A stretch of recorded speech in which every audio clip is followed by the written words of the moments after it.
ശാന്താകാരം ഭുജഗശയനം പത്മനാഭം സുരേശം വിശ്വാധാരം ഗഗനസദൃശം മേഘവർണം ശുഭാംഗം ലക്ഷ്മീകാന്തം കമലനയനം യോഗിഹൃദ്ധ്യാനഗമ്യം വന്ദേ വിഷ്ണും ഭവഭയഹരം സർവലോകൈകനാഥം.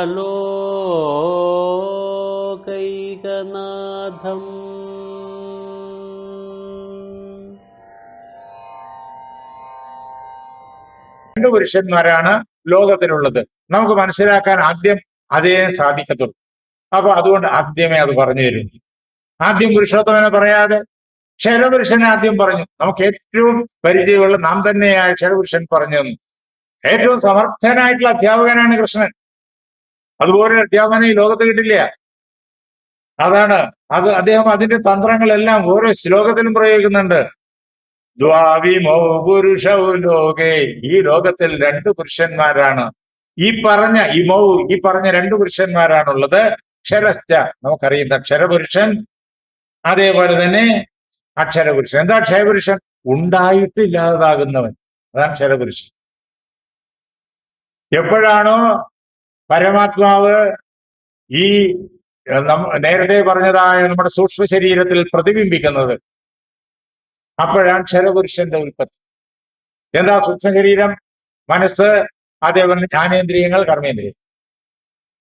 നമ്മള് ആ സൂക്ഷ്മ ശരീരത്തില് ഈ പരമാത്മാവ് പ്രതിബിംബിക്കുമ്പോ ജീവൻ ഉണ്ടായി എന്ന് നേരത്തെ പറഞ്ഞു. ആ ജീവനാണ് ക്ഷരപുരുഷൻ, വേറെ ആരുമില്ല. ഈ ലോകത്തിൽ നമ്മൾ നോക്കിക്കഴിഞ്ഞാല് ഈ ജീവൻ ജനിക്കുന്നു മരിക്കുന്നു എന്നൊക്കെയുള്ള തെറ്റിദ്ധാരണ നമുക്കുണ്ടാകും. അങ്ങനെ ഉണ്ടാവുന്നില്ല എന്ന് ഭഗവാൻ കാണിച്ചു.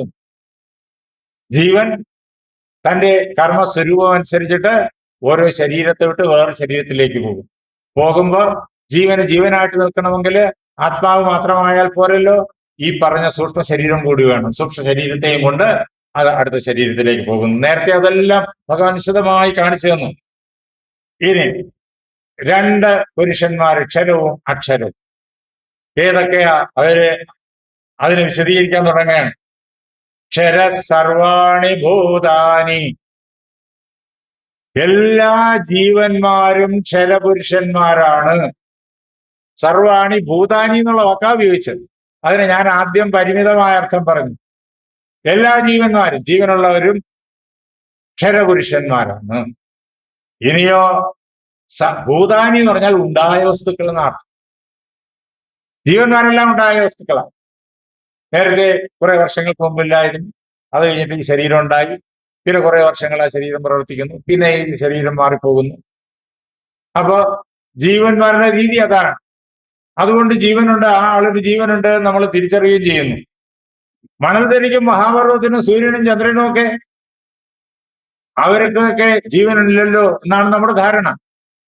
അവരും ഇങ്ങനെ ഉള്ളവരായി തീർന്ന് അവരവർക്ക് നൽകപ്പെട്ടിരിക്കുന്നതായ കർമ്മങ്ങളെ ഒരു കുറവും വരാതെ അനുഷ്ഠിക്കുന്നത് ഞാൻ അവരുടെ ഉള്ളിൽ ക്ഷരപുരുഷനായിട്ടിരിക്കുന്നത് കൊണ്ടാണ്. അവരുടെ ഉള്ളിൽ ക്ഷരപുരുഷനായിട്ട് ഞാൻ ഇരിപ്പുണ്ട്. അവരുടെ ആ ഉപകരണത്തിൽ, സൂക്ഷ്മ ശരീരത്തിൽ ഞാൻ ഇരിക്കുന്നു, പ്രതിബിംബമായിട്ടിരിക്കുന്നു. നമ്മുടെ മൃഗങ്ങളുടെയും പക്ഷികളുടെയും വൃക്ഷങ്ങളെയും സംബന്ധിച്ചിടത്തോളം പെട്ടെന്ന് നമുക്ക് പ്രതികരിക്കാൻ പറ്റും ഏതൊന്നിനോടും. അപ്പൊ പ്രതികരണം കാണുമ്പോഴാണ് അയാൾക്ക് ജീവനുണ്ട്.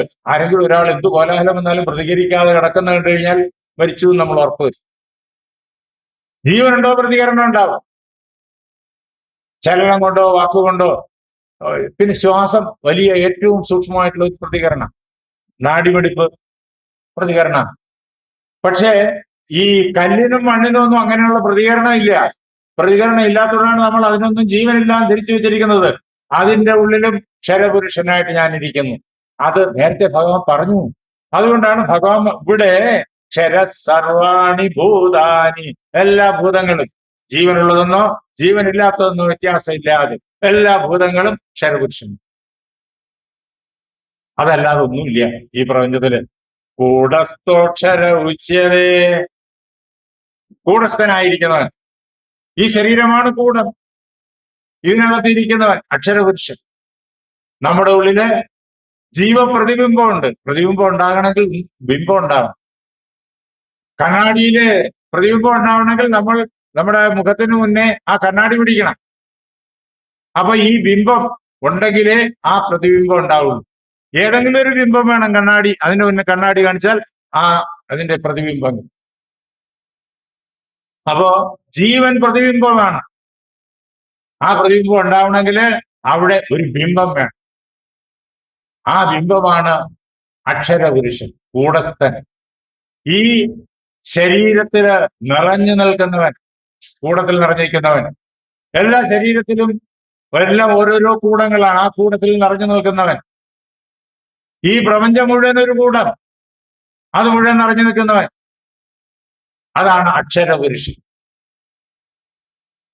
ഇങ്ങനെ ക്ഷരപുരുഷനും അക്ഷരപുരുഷനും നമ്മുടെ മുന്നിൽ ഭഗവാൻ കാണിച്ചു തന്നു. ക്ഷര സർവാണി ഭൂതാനി കൂടസ്ഥോക്ഷര ഉച്യതേ. കൃഷ്ണൻ അർജുനന്റെ തേര് തെളിക്കുന്ന പടം നമ്മുടെ മുന്നിലുണ്ട്, നെയ്യാറ്റിങ്കര ഭഗവാന്റെ ക്ഷേത്രത്തിന്റെ മുന്നിൽ. അതുകൊണ്ട് ഇത് ഒരുപാട് ക്ഷേത്രങ്ങളിൽ അതുണ്ട്, നമുക്കറിയാം.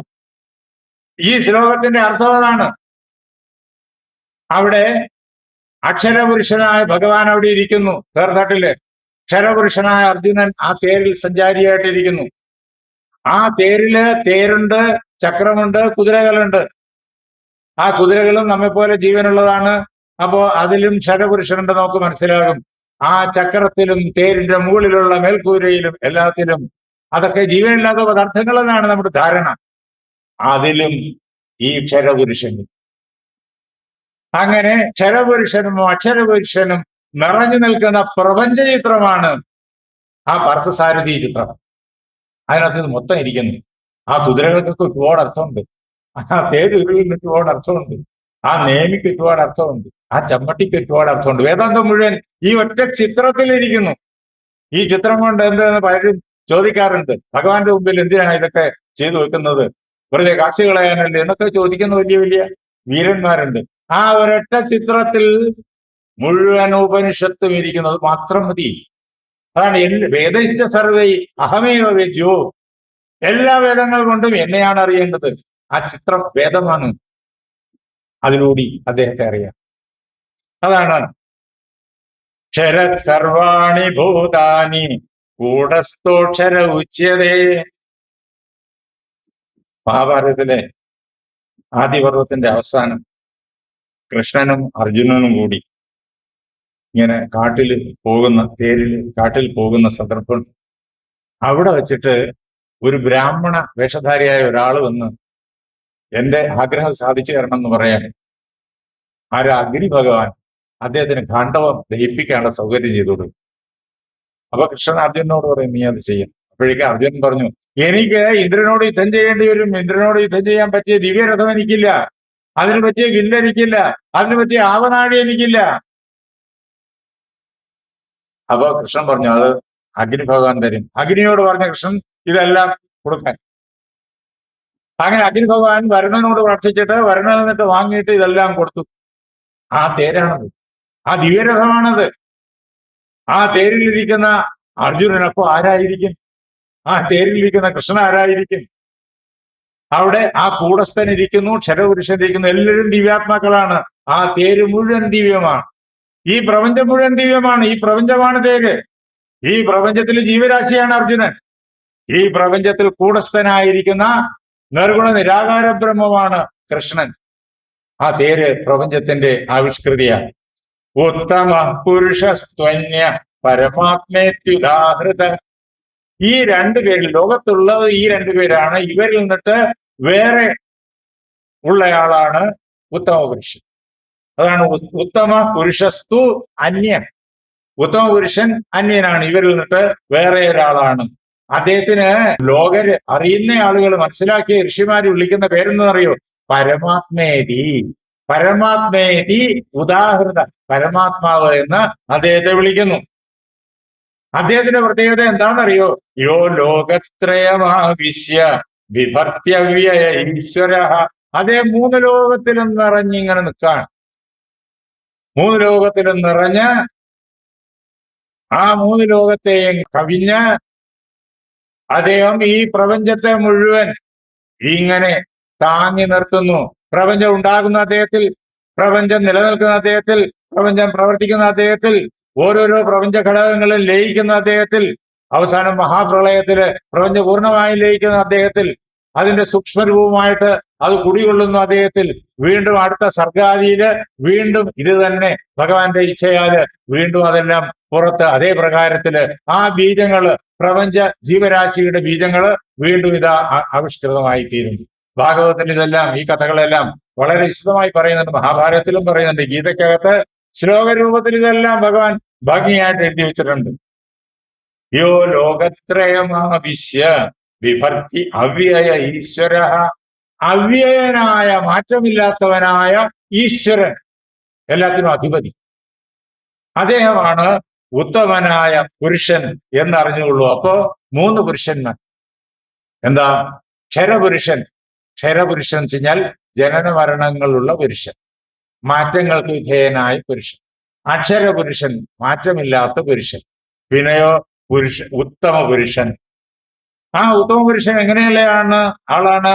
യസ്മാക്ഷരമതീതോഹം അക്ഷരാദവിചോത്തമ. ഞാൻ ഈ ക്ഷരത്തിനും ക്ഷരപുരുഷനും അപ്പുറത്തുള്ളവനാണ്. ആ ക്ഷരപുരുഷനെക്കാളും തേജസ്, കരുത്ത് ഒക്കെ ഉള്ളവനാണ്. ക്ഷരപുരുഷൻ ആധാരമാണ്. അതേപോലെ തന്നെ അക്ഷരപുരുഷനും ആധാരമാണ് ഞാൻ. അതാണ് ക്ഷരമതീതോഹം. ക്ഷരത്തെക്കാളും ഞാൻ അതീതനാണ്, അതിനെ കടന്നു നിൽക്കുന്നവനാണ്.